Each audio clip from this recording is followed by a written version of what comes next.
Well, it's all very important, and there are different aspects of the breath and how you learn to concentrate on all of them.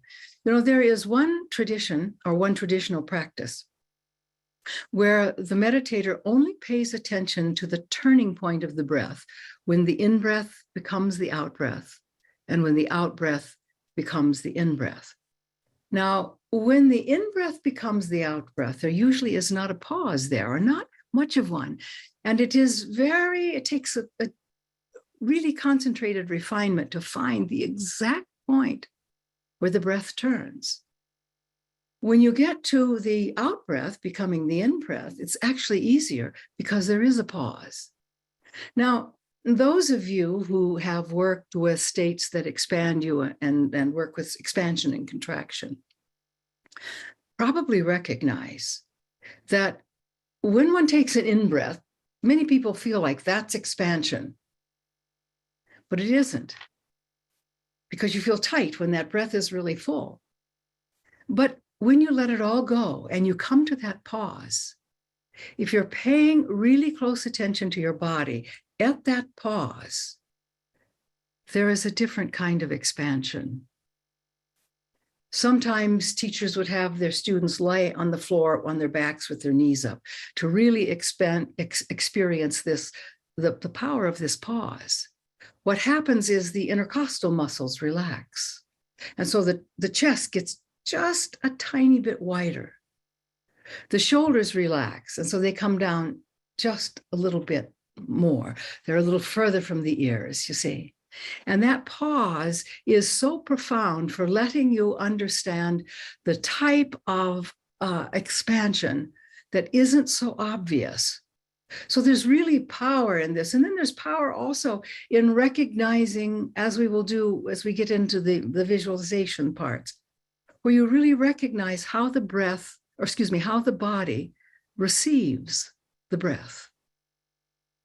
And most people don't think about this much. What do you mean? How does the body? At one point, you'll be asked how your nerves receive it. And another, how your muscles receive it. Perhaps even how your eyes receive it. And these are all levels of subtlety that most people are categorically unaware of. But if you're really exploring the breath and allowing it to move you into a place where you are completely receptive. See, that is that receptivity that receives your enlightenment, but it also receives very powerful insights. It also receives your, awakening at so many different levels. Some people think they're training the mind to make their awakening happen, but they will be disappointed because it doesn't work that way. You cannot make it happen. You can only receive it. And so this pause that has so much capacity for a type of expansion that most people are not even aware of teaches you many things. And that's why we make that pause, to bring it into awareness that something is happening. Now, when you're sitting, it's a little bit different. You don't feel the intercostals relaxing and the ribs getting just a tiny bit wider as you might when you're lying on your back.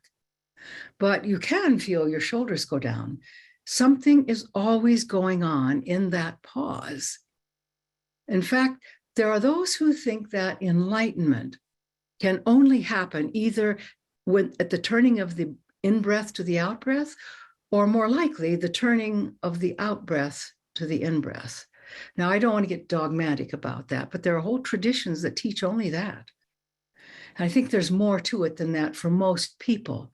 Some have been able to be so receptive with the release of the out-breath that they could actually receive these huge insights, sometimes even visualizations or revelations that explain to them some deep mystery they've never seen before or understood before.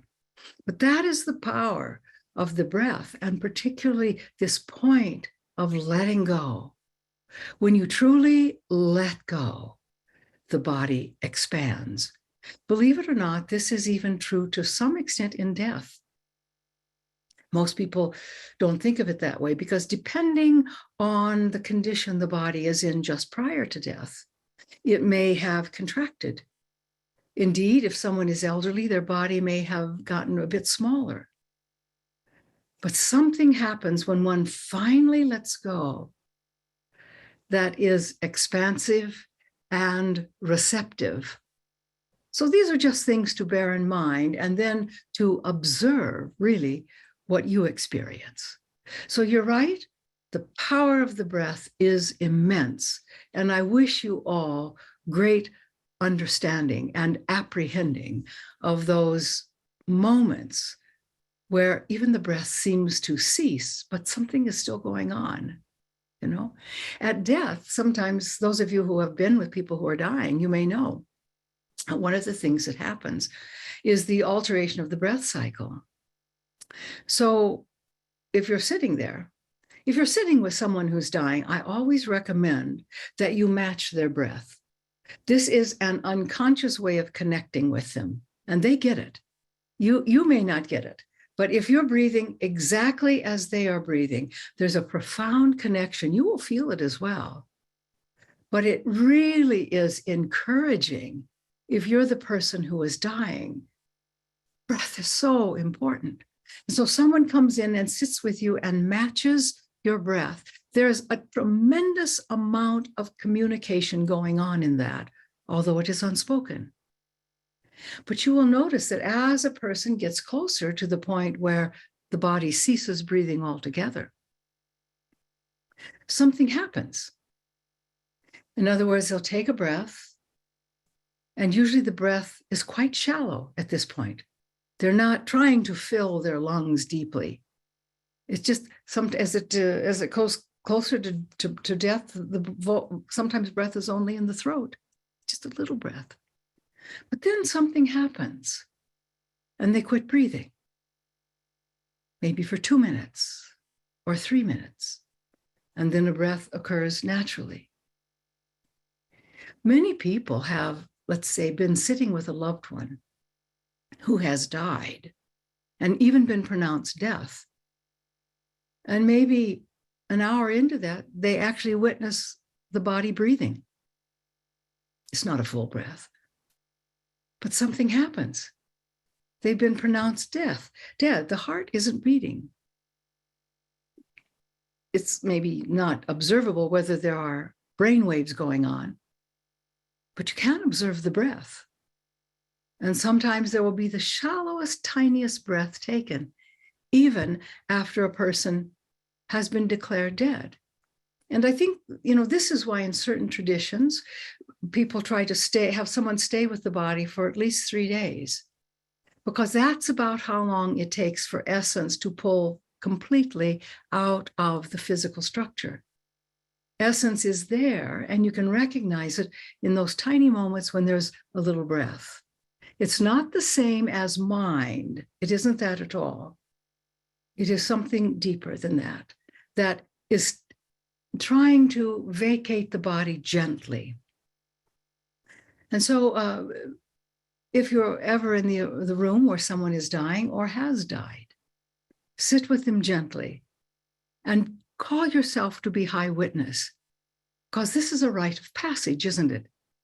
And it is one that should be done with as much consciousness as possible. And if, for example, the person is on heavy medication, he or she may not be able to be fully conscious. But if you are sitting there with that person, you can be fully conscious and you can attune to his or her breath and you can match it. And this lovely communication that is so validating goes on. And it takes you deeper into your own, let's say, spiritual greatness, because you're not in fear. You're very present. And it really does help in the transitioning process. So you see, so much is connected to the breath, isn't it? So much. So perhaps you're learning a whole lot more than, shall we say, meets the eye with these meditations. Thank you. I hope it wasn't too much, but I do want you to understand how important all of this is. Thank you.